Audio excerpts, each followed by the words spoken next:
joining us for the April edition of Coffee with Coker. As always, it's a privilege to have you join us.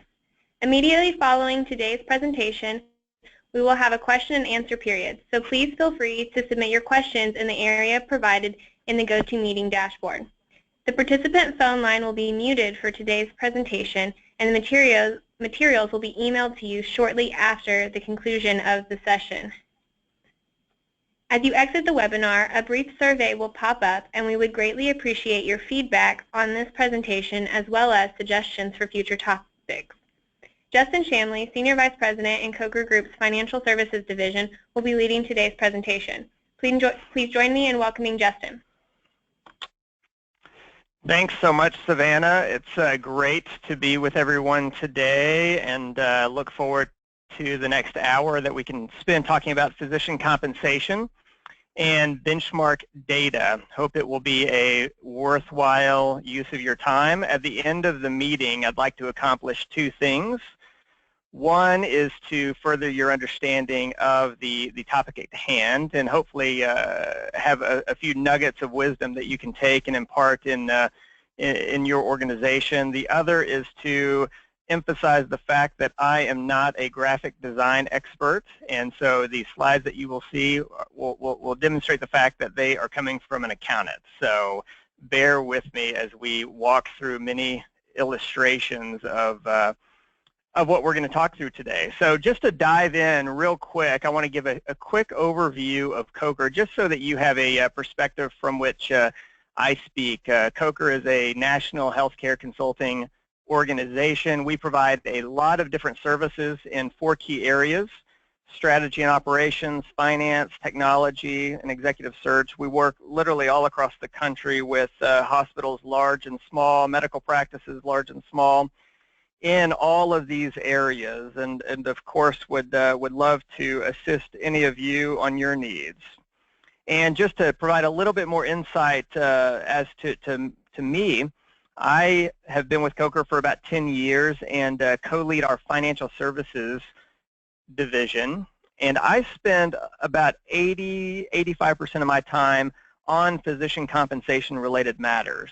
So that largely deals with either the strategy side of the equation, helping health systems, medical practices as they work through how best to design their physician compensation arrangements. And then the other half is spent on the valuation side, so ensuring that the compensation arrangements between health systems and physicians are compliant with fair market value and commercial reasonableness. So with that, let's dive into the content. As I mentioned, we've got a lot to cover today, or that I would like to cover.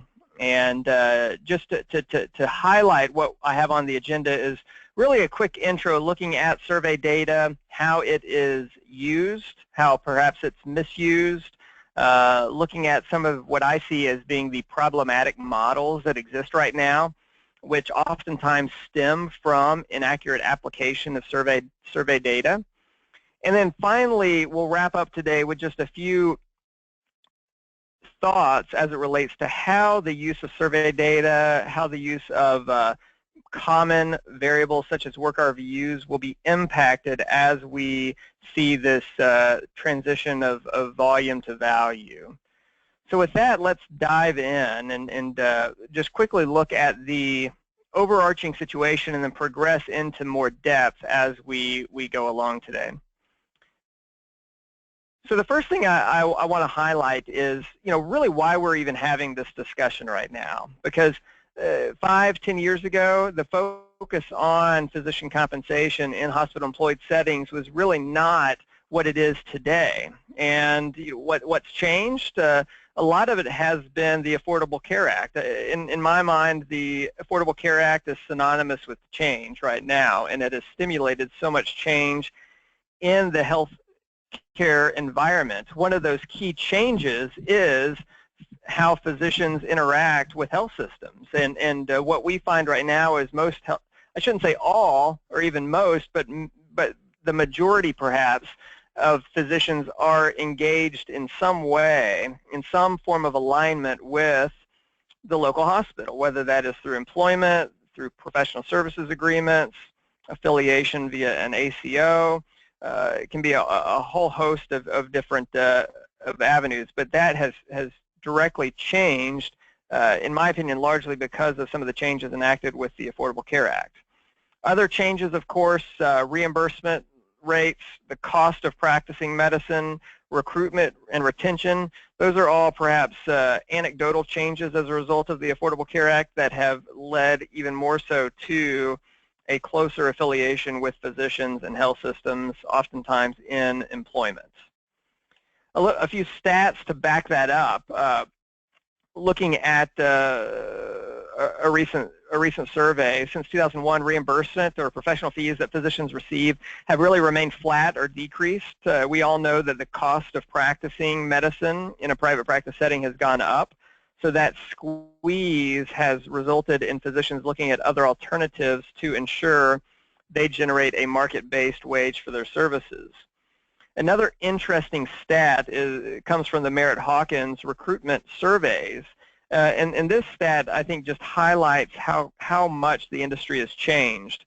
In 2015, 95% of Merritt-Hawkins search assignments were for employment settings, compared to less than 50% in 2004. You know, if you look at the stats from 2011, about 23% of their searches were for hospital-employed settings, and so that change has clearly occurred, where whether it be new physicians or physicians looking to change their practice location are pursuing hospital employment, and that's what the norm is in the market. You know, we used to do all kinds of income guarantee reviews for health systems as they look to bring physicians into their market. And these days, we just don't see many, if any, of those, because the MO is really employment or affiliation through a large medical group. So as we progress the discussion, what we find in employment is when we talk about physician compensation, a lot of the discussion revolves around survey data.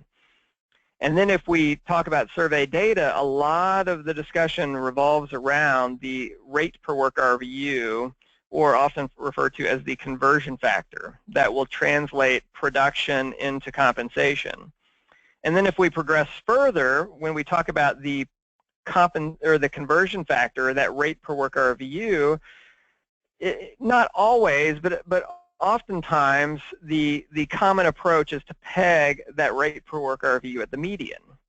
So there's a progression. We've got employment going to industry data going to conversion factors going to the median. And as I said, this isn't a 100% the case situation, but very commonly it's what we see. And so if I step back and say, okay, is this a good trend? You know, is it good to have this heavy reliance on industry benchmark data, to largely focus on the compensation per work RVU ratio, and even more so focusing on the median? Is that a good approach to deriving an appropriate compensation arrangement in hospital employment?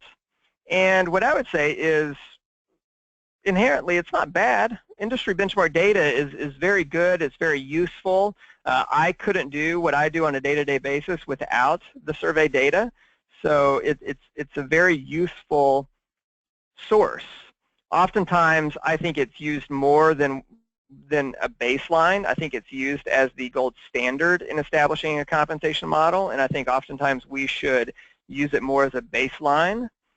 But the core issues that I see that exist right now are, number one, the lack of understanding as it relates to what that benchmark data means, meaning how is it compiled, what the metrics represent.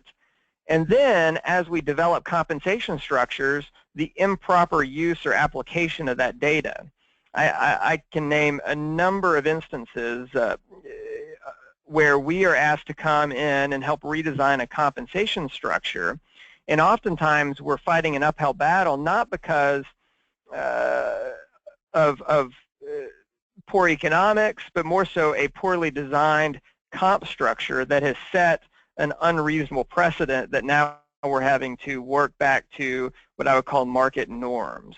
So the improper use of the data can create havoc, both in terms of setting expectations of where compensation should be that really isn't the case, or establishing economics that are not tenable in the long term, or creating compliance issues.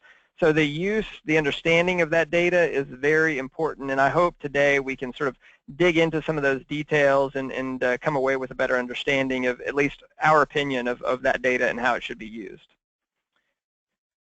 So let's talk real briefly about the survey data. If we talk about survey data, there's three primary metrics that I think most people use when they talk about survey data, and that is the cash compensation, the productivity, which in this day and age is oftentimes wRVUs, and then the compensation per wRVU ratios. And these are just three metrics of a whole host of information in the various surveys that exist. And a lot of other information is helpful, but I would say overall these are the three primary focal points of the survey data. If we talk about surveys, there's a number of surveys out there. My experience is that the three most commonly used are MGMA, American Medical Group Association, and Sullivan Cotter and Associates. One interesting tidbit is I think MGMA is oftentimes used most readily of the three surveys. And I was working with a client the other day, and they were questioning the use of what we like to do, which is a blended average of the three surveys. And they were questioning, you know, whether that made sense, because MGMA had always been the gold standard for them. And when I started showing the data from the other surveys, the respondents for the specialties in question were actually higher than MGMA in the American Medical Group and Sullivan Cotter surveys, which I think helped to lend credibility to the fact that there are other good sources of data out there other than just MGMA. MGMA is very helpful, but it is one of many sources that should be used. So the thing that we see occasionally as we talk about survey data is the use of other surveys blended with these. So recently we were working with a client and they were using a cut of one of these surveys as a fourth survey. And in essence, I took a little bit of an issue with that, because they were blending survey data with the same survey data, meaning they were taking a cut of, for instance, the AMGA data as another survey source. Thus, that data was basically being counted twice as they were calculating their average. So we have to be careful with respect to what survey data we use, making sure that we're not duplicating sources as we compile our data. So let's dig a little bit deeper and look at the definitions of some of these key metrics that we focus on. One, and I'd say the most important metric that's looked at, is the total cash compensation metric. And if we look at the survey definition of this, and this is pulled from the MGMA survey, but the AMGA and Sullivan Cotter surveys are almost identical. It says the amount reported as direct compensation plus all voluntary salary reductions and should include salary, bonus, incentive payments, research stipends, honoraria, and distribution of profits.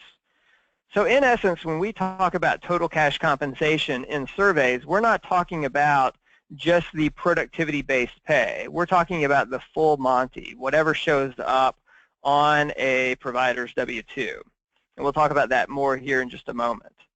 If we look at the definition of wRVUs, we also see that it specifies, you know, a few key things as it relates to what is included. Procedures for both fee-for-service and capitation payments, modifier adjusted, which is important in other key points of focus, which there's probably a little less variation in what can flow into the wRVU pool versus the total cash compensation pool.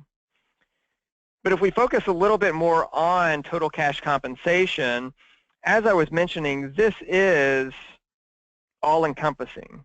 So think about it being your W-2. You know, on a physician's W-2, productivity-based pay is going to show up, quality incentives, call pay, if you're in private practice, distribution of profits, etc. So it is, in essence, the full Monty that is being reported to MGMA or Sullivan-Cotter or AMGA. It is not just the productivity-based pay. And to emphasize that, if we look at the surveys, all of them highlight the fact that there is a growing focus on incentives outside of just production. MGMA, the most recent survey, indicates that 7 to 11% of total cash compensation is comprised of quality incentives. Sullivan-Cotter represents or reports a slightly lower number, but it's still in there. And so as we talk a little later, when we develop compensation models, it is extremely important to understand what is in that total cash compensation benchmark that we are comparing to. And it is total cash compensation, just as the benchmark reports.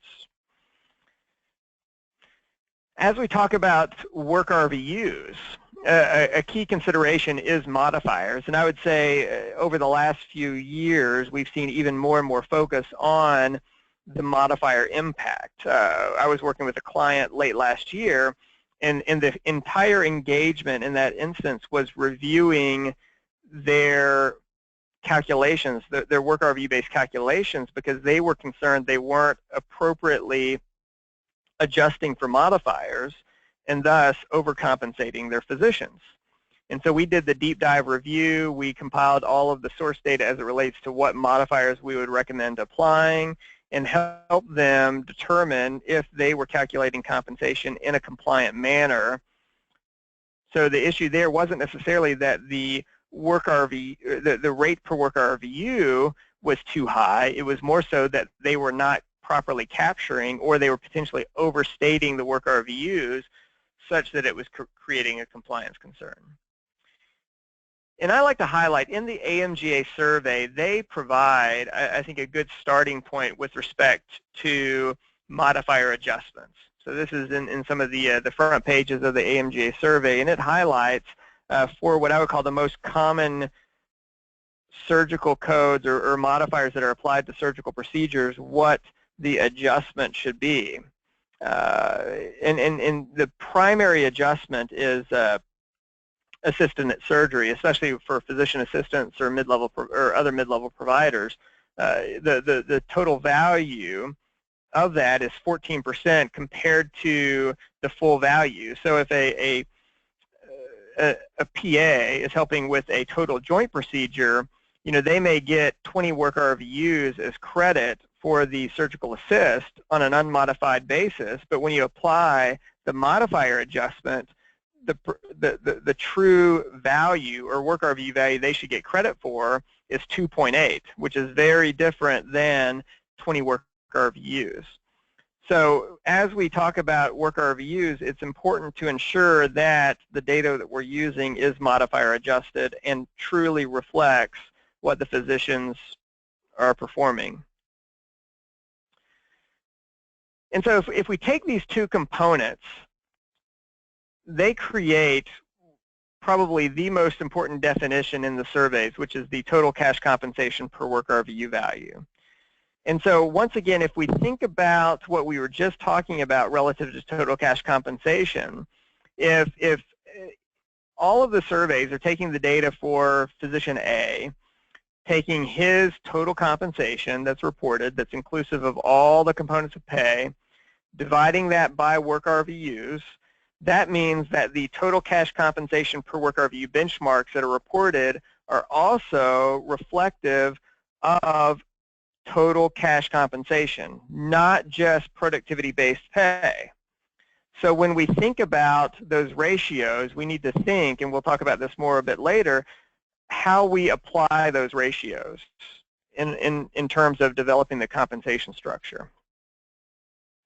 So the question often becomes when we start talking about the TCC per wRVU ratio is what rate do we target? You know, there's a whole host of metrics between the 10th and 90th percentiles. Which rate do we use? Excuse me. I like to break it down on on a color-coded basis. So we've got all of these different percentiles of data, but really, in my opinion, only a very small portion of the TCC per work RVU data is relevant in developing compensation models. If we use data that is at the low end, so let's say, just for illustration purposes, between the 10th and 40th percentile, we're likely going to undercompensate our physicians. So productivity is going to outpace compensation. At the same time, if we use a rate per work RVU between the 60th and 90th percentile, we're going to overcompensate our physicians. Productivity is going to be outpaced by compensation. And so when this comes up, I always get the question, well, what then does the 75th percentile TCC per work RVU ratio represent? You know, why can't I be compensated to that ratio? And I like to remind clients that the data is representative of all types of physicians. So I was recently working with a private practice, and they have some employed physicians. You know, these guys are making $200,000 a year, but generating 10,000 work RVUs. Well, 200 grand divided by 10,000 work RVUs generates a $20 rate per work RVU. Well, obviously, that's going to fall in the yellow bucket of being below market. At the same time, I'll work with clients who are in rural markets. They may pay a primary care doctor $250,000, but just because of volume-related issues, he may be only generating 2,500 work RVUs. So 250 grand divided by 2,500 work RVUs equals $100 per work RVU. Well, obviously, that's going to fall into the red bucket, meaning well in excess of the median. But I think we can argue that neither of those scenarios that are influencing the highs and the lows of the TCC per work RVU ratios are reflective of a normal physician situation.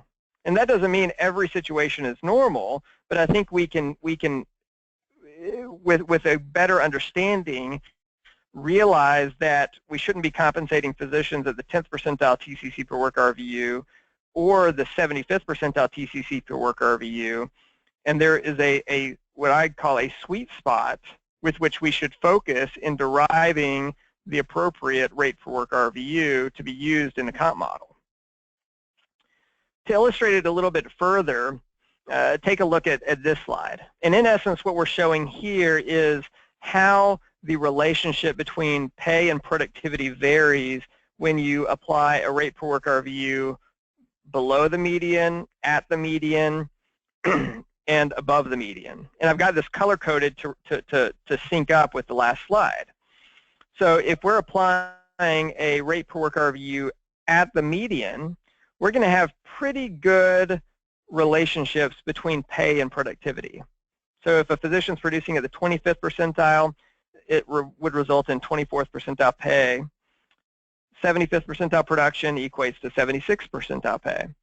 And as we deviate from the median, that relationship breaks down. So if we're paying below the median at the 40th percentile, 75th percentile production now results in 67th pay.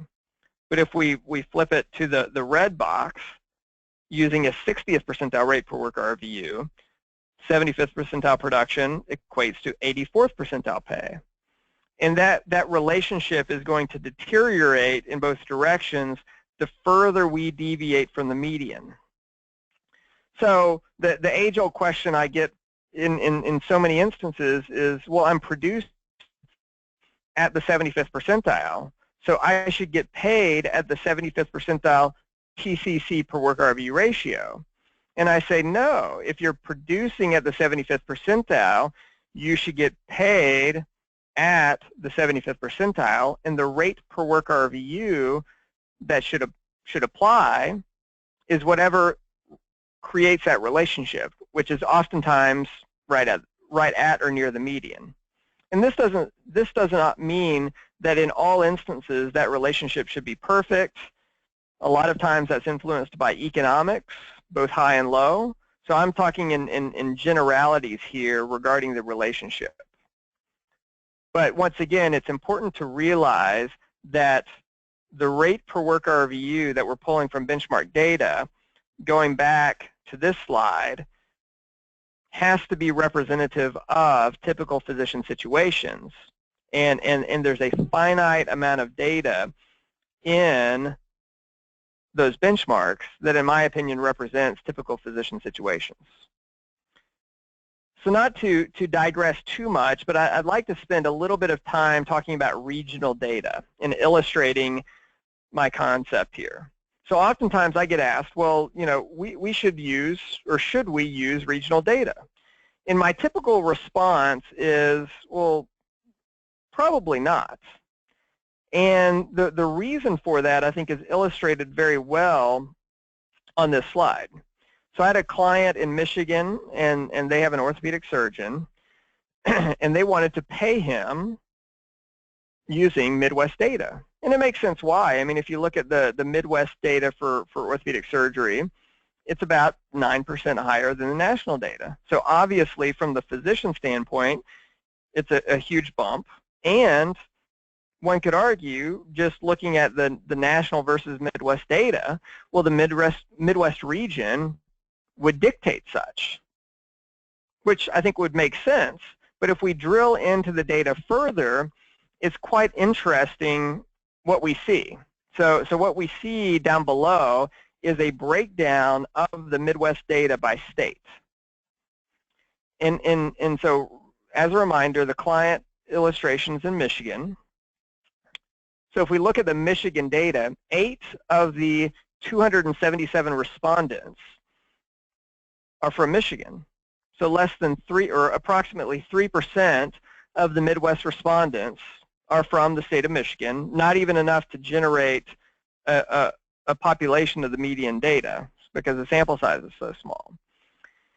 But what we also notice is a high majority of the respondents, or population of the respondents, are from Wisconsin, that have an extraordinarily high rate per work RVU compared to all the other states making up the Midwest region.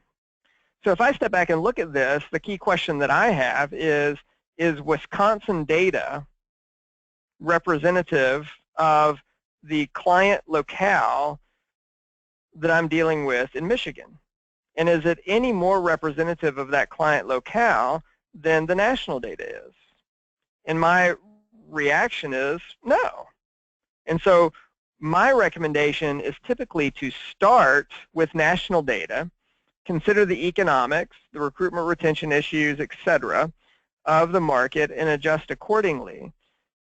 But if you're going to use regional data, pay special attention to what that data represents, because even though it may be higher or lower than national data, it may very well not be representative of the markets that you're in. So let's move on and talk a little bit about just key considerations to recap this section and move on to some illustrations of problematic models. So for my recommendation, best practice is using more than one survey. Secondly, use national data and then adjust and be prepared to defend. Meaning, if we're going to deviate from the national data, let's just make sure and document why we are, and make sure that the adjustments we're making are truly representative of our market situation. And then as we target a rate per work RVU, let's target something that's close to the median so that we keep a reasonable alignment between pay and production. And then, as we'll talk about later, make sure that we're allocating the value across the various components that exist. And then finally, as we think about a median rate per work RVU, oftentimes I hear, well, if we're limiting it to the median, that's limiting how much I can earn. And oftentimes, the idea of a median rate per work RVU and median total cash compensation get mixed up. And so if we're targeting a rate per work RVU around the median, that does not mean we're limiting total pay to the median. It simply means that's the rate we're using to compensate, and it's a reasonable starting point because it creates alignment between pay and production. So let's keep moving on and talk about a few problematic models that we tend to see in the market right now. So one of the problematic models that we see is what I call the, for lack of a better word, starting point syndrome. And I'm going to move to the next slide because I think it illustrates this a little bit better. And what I mean by the starting point syndrome is using the median of benchmark data as the starting point to set the production incentive, and then adding quality and panel or whatever other incentives that exist on top of it. And so what happens is if we start with a median rate per work RVU for just the productivity piece, and that median rate per work RVU in essence already includes all of these other components, going back to the definitions that we looked at relative to total cash compensation, and then we tag on top of it quality, panel, mid-level oversight, whatever else may exist in your market, we end up with a TCC per work RVU ratio well in excess of the median. And what I have come to realize is that we are creating a self-fulfilling prophecy of benchmark data going up each year. And it's not necessarily because the market is saying physician compensation is going up, but I think oftentimes it's simply a result of how we use the data. Because if we're starting with the median, adding everything on top of it to create a comp model, the median inevitably is going to go up each year, year over year. And I tried to provide an illustration of that on this slide. And in essence, in this illustration, I've left work RVUs constant. I've pegged the rate per work RVU at the actual MGMA median for the last few years. Then on top of that, I've added quality, panel compensation, mid-level oversight to create total compensation. And so what we find in these illustrations is that the rate per work RVU at the median is 4047 in 2011, going up to 4650 in 2015. But the total effective rate per work RVU, when we consider all the components that then we would be reporting back to MGMA, is $7 per work RVU higher, because the $35,000 of additional compensation tied into quality, panel, and mid-level oversight divided by the 5,000 work RVUs increases the rate per work RVU that we're truly compensating at by $7. And so in my opinion, a problematic model is one that does not recognize that the benchmark data that we're using as a starting point inherently includes all forms of compensation, and thus should be divvied up or allocated amongst the various forms of pay in our comp structure versus using the median rate per work RVU or whatever rate per work RVU solely as the basis of productivity-based compensation and then tagging everything else on top of it. Another problematic model that we see is one where we are taking into consideration measures of production on top of work RVUs. So if we think about all the definitions of the resource-based relative value scale, it includes the total relative value unit, and then the three subcomponents of that, which are the work component, the practice expense component, and the malpractice component.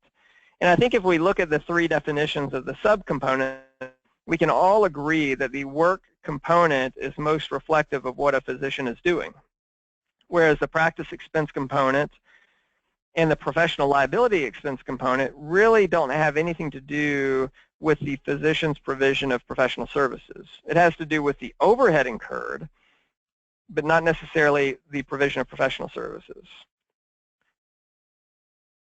And just to highlight as a reminder how the various components work in the reimbursement calculation, we take the work component, the practice expense component, the malpractice component, multiply those by a geographic adjustment factor. Those get added up, and then we multiply that by the Medicare conversion factor to get reimbursement. So all of these components have a role in driving reimbursement, but they don't necessarily have a role in driving physician compensation. And to illustrate what I mean by this, this is an example of a model that instead of just focusing on work RVUs, also includes malpractice RVUs. And so what we see is a physician generated 5,000 work RVUs, 500 malpractice RVUs. Those are added together and then paid at a market rate per work RVU. So clinical compensation is $255,000. If we then divide that by the actual work RVUs, the effective rate per work RVU is about 10% higher than we initially intended to pay. And so in essence, this idea of adjusting work RVUs to include other components has the same effect as the add-ons we were just talking about, meaning quality, et cetera, but it's just on the other side of the equation. It's really no different than if we were using unmodifier adjusted work RVUs such that the work RVUs were heavily inflated and resulting in pay that was in excess of what it actually should have been.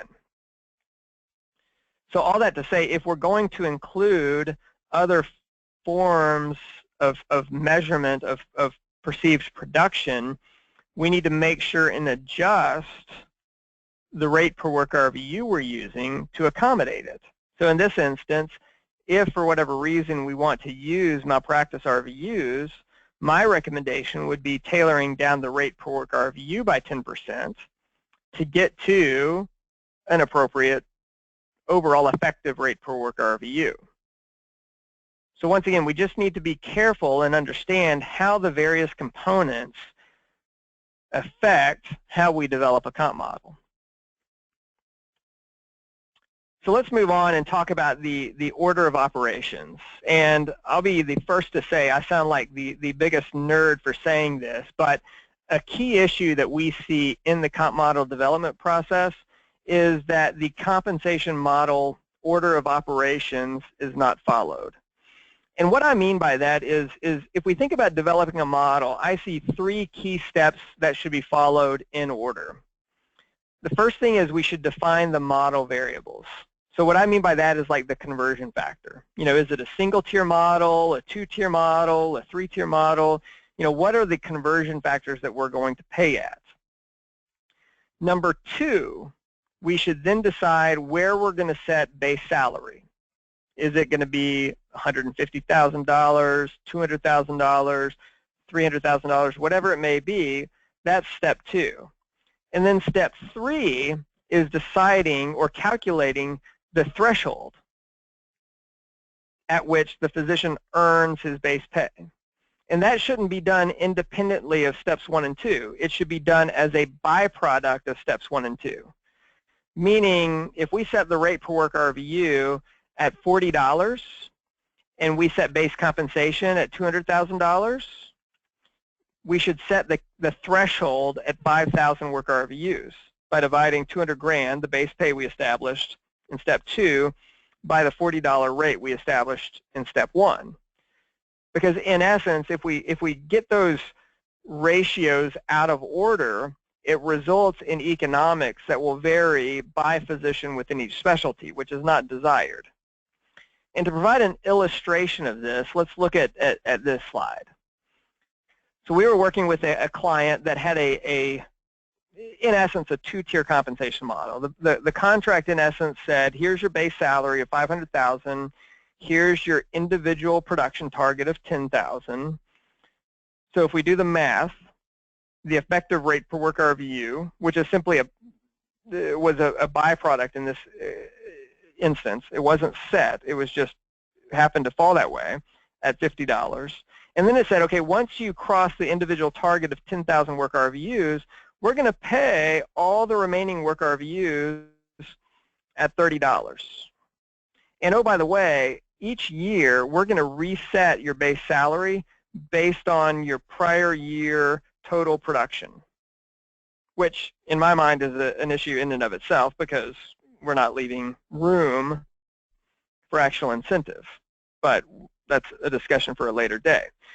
So in this instance, in essence, we've created a two-tier model in year one. The two tiers are 0 to 10,000 work RVUs paid at $50. All work RVUs above 10,000 are paid at $30. But that wasn't necessarily how the model was created. The model was created to say, here's your base salary, here's the target, and we're going to pay all work RVUs above that at $30. So that's fine. You know, in year one, 11,500 work RVUs are generated, and you can see below what the effective rate per work RVU is in that year one. So at 12,000 work RVUs, the effective rate per work RVU would have been 46.67. And that's basically looking at the additional 2,000 work RVUs paid at $30 divided by the total 11,500 work RVUs generated. But the issue in this instance is in year two. So year two, we reset base salary at $575,000 because we're prorating it up for the higher productivity that occurred in year one. Well, now, instead of all work RVUs between 0 and 10,000 being worth $50, all work RVUs between 0 and 11,500 are worth $50. So in essence, we've just made 1,500 work RVUs worth $20 more than in the prior year. Because in the prior year, all work RVUs above 10,000, so that gap between 10,000 and 11,500 would have been paid at $30. But now they're being paid at $50. So simply by not following the order of operations in the model, we have created a situation where we've just added $30,000 of value to the model without really thinking about it. So once again, it's important to follow, in my mind, the order of operations, because in this instance, what I would have done is said, okay, in essence, we have a two-tier model, 0 to 10,000 at $50, 10,000 and on at $30. So in year two, I would have reset the individual target using those two tiers. So in essence, the target would have been higher to reflect the value of that 1,500 work RVUs being worth $30 versus $20 or $50. So I hope you followed that. That was a bit confusing, but once again, this is the key point. Just think through the process that you're following in terms of setting your model variables, establishing your base pay, and calculating the threshold associated with those two key components. So a couple other quick items, and then we'll move to wrapping this up. So pay time off. I've seen this become a bigger issue over the last few years, and it's not necessarily the concept of just pay time off, but it's when unused pay time off is paid out. And I really think this is one of those situations where it wasn't maybe intended to be an issue, but because when health systems started employing physicians, they were used to employing non-physicians, and non-physicians received pay time off, and if they didn't use it, they paid the excess value out. And so that same process was applied to physicians. But if you really think about it in a compensation structure, pay time off, if it's paid out, is double dipping. Because under an incentive structure, if the physician does not take time off, they're generating more work RVUs and, in essence, getting paid for that time.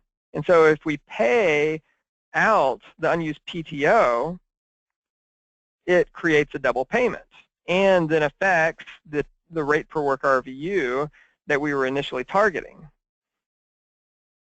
And so in our opinion, and we've seen a lot of our clients move in this direction, we see them moving to what we call an allowed time off policy, where there's a bank of days they can take off, but there's no value associated with those days. So they generate work RVUs when they work, when they don't, they don't. And that's just how the economics work. And if we want to leave PTO payout as an option, we simply need to address it through the allocation of value in our compensation model. So it's one of those components of pay that oftentimes is overlooked, but for certain surgical specialties, if they're gaming the system and not taking any of their time off, or however they may be doing it, it can create a pretty big economic windfall in the model that affects the TCC per work RVU. So let's close in the next 5 or 10 minutes just talking about new issues from value-based reimbursement incentives, value-based compensation incentives. And the first thing I think we can highlight is really all models that we see, or all data that we see, points to compensation models beginning to employ incentives outside of pure production. AMGA, MGMA, Sullivan-Cotter, they all point to this occurring in practically every environment that I'm working in. It's a topic of conversation. Of course, to varying levels. Some health systems want to place a greater focus on it than others, and I think that makes sense based on the varying reimbursement environments that they find themselves in. But I think we have to realize that it is a changing component of current comp structures. And it gets back to some of the conversations we were having earlier relative to allocating value in comp arrangements, meaning we shouldn't take a median rate per work RVU and then start plugging performance, panel, et cetera, incentives on top of it. It should truly be an allocation amongst these various components. And I think this slide perhaps shows it the best. So for primary care, if we're targeting, let's say, a $40 rate per work RVU, and we're putting 85% of that, 85% of that into the production bucket, the production value is going to be worth $34 per work RVU, and we're reserving the remaining $6 per work RVU to target quality, patient satisfaction, panel incentives, whatever it may be.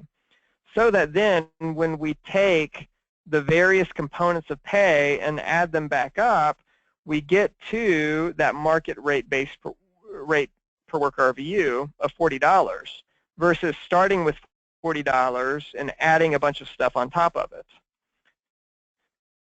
Another key issue that we're seeing as the reimbursement market changes is health systems are starting to get what I'll just call external quality dollars that are targeted to specific physicians. So one of the blues may start paying $1,000 per physician for meeting certain quality metrics. And what we've seen is a lot of health systems say, well, you know, it's small dollars, it's tied to a specific physician, so we'll just pass that money through to physician A. Well, what happens is that $1,000 turns into $30,000 because of a change in the program, a higher emphasis on the quality metrics, whatever it may be. But we've still established this mindset of that being a pass-through. And what I try to emphasize to my clients is those external quality dollars are not necessarily a pass-through of additional compensation, but more so they are new forms of reimbursement that are coming in that are replacing fee-for-service. And so we should not get into the habit of lumping or of paying those incentives through as a pass-through. We should view them more as a funding source to fund our comp structure. And then as we build quality incentives in, we should ensure that the quality incentive metrics are associated with the drivers of additional revenue. So we would tie some of the quality metrics to those programs that are driving the external quality dollars. And the other thing that I'll highlight, and then we can wrap up with a few quick questions, is the future of RVUs and how they will play into creating compensation structures in the past. And I tried to provide a pretty simplistic example of this, but physician A is, let's say, a pretty typical comp structure now where we've got some work RVU-based pay and quality pay. And let's just say the TCC per work RVU is $45 based on 5,000 work RVUs generated. So if we move into a more capitated environment or partially capitated environment where we start focusing much more so on panel and patient management, the focus on work RVUs and even the productivity level of respective physicians may decrease some. And we may see more focus then on things such as panel pay or capitation type payments. Well, when that occurs, using this example, 3,000 work RVUs times $40 equals 120,000. We tack on the panel pay and then the quality incentive pay. And so really total compensation hasn't changed, but the number of work RVUs generated has decreased, such that now we see an effective rate per work RVU of $75. Well, from a compliance standpoint, I'm going to look at the various components of pay and make sure that I'm comfortable. But in this situation, if the $75 becomes more the norm with respect to the, quote, TCC per work RVU value in the benchmark data, and we are still using that data to create compensation models that are more akin to physician A, I think we're going to result in overcompensating our physicians because the data is becoming more murky. And so what I really think we're going to have to see over the next few years is more clarity surrounding the various components of pay that make up those TCC per work RVU ratios so that we can see, okay, here is the true productivity-based piece, and here are the perhaps quality-based pieces of pay, so that then we truly have a means of evaluating a compensation structure in this new environment we're going to find ourselves in. And I think each specialty is going to be a little bit different. I think that's going to become much more difficult for primary care, whereas for specialty care, we may be several years down the road before we truly get into some of those situations where it's hard to break that out. So that's really what I wanted to close on. I hope this has been informative. I hope it has provided some nuggets of wisdom that you can take and apply in your setting. And I think we've got a few moments for some questions and answers before we wrap up.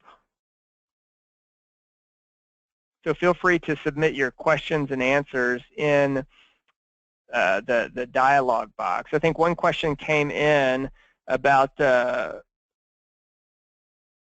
me read this question. Should a provider's Medicare penalties for non-compliance with PQRS, meaningful use, etc., be a factor or consideration in the comp model for that provider? That's a great question. I would say what we see in a lot of instances is, as part of the quality incentives, some of those factors are scored.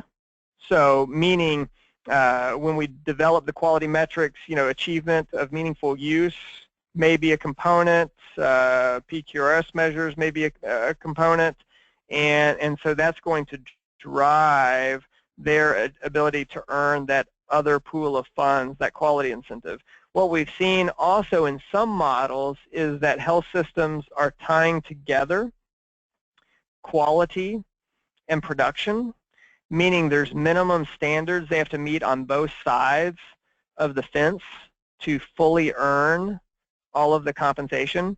So there may be a minimum productivity level that the physicians have to achieve in order to earn the full quality incentive, and vice versa. There may be a minimum quality incentive or quality measure that the provider has to achieve in order to receive full payout of the productivity incentive. So that adds a little bit of complexity to the compensation arrangement, but it helps provide, in my opinion, a well-balanced arrangement because it's tying the quality and the productivity components together to ensure that we're only paying maximum compensation when a provider is firing on all cylinders. So another great question came in that says, is medical director stipend considered part of TCC as well when benchmarking? So going back to one of the definitions that I mentioned earlier of what a, quote, typical physician does, in my opinion, every physician is not a medical director. And so we lump the medical director pay into a separate category and evaluate it separately. So we're going, in our analyses, we would benchmark and make sure that the medical director pay is market-based, but we're not going to lump it in necessarily with clinical pay because it is non-work RVU generating. It is not necessarily clinically focused. It's going to require additional time, i.e. hours, to generate. So our typical approach is to break that out and evaluate it separately. Let's see. I think that may be all the questions that were submitted. So in the interest of time, let's wrap this up. Feel free. I think my contact information is on this last slide. Feel free to reach out to me if you have any more specific questions. Would love to attempt to answer those for you. But I appreciate the time today. Hope everyone has a wonderful rest of the day and a great week. So Savannah, you want to wrap this up? Thanks, Justin, for that wonderful presentation. Like you said, if you have additional questions, please feel free to reach out to Justin directly. Again, the slides from this presentation will be emailed to you later today or early tomorrow. Thank you again for joining us. Have a wonderful day.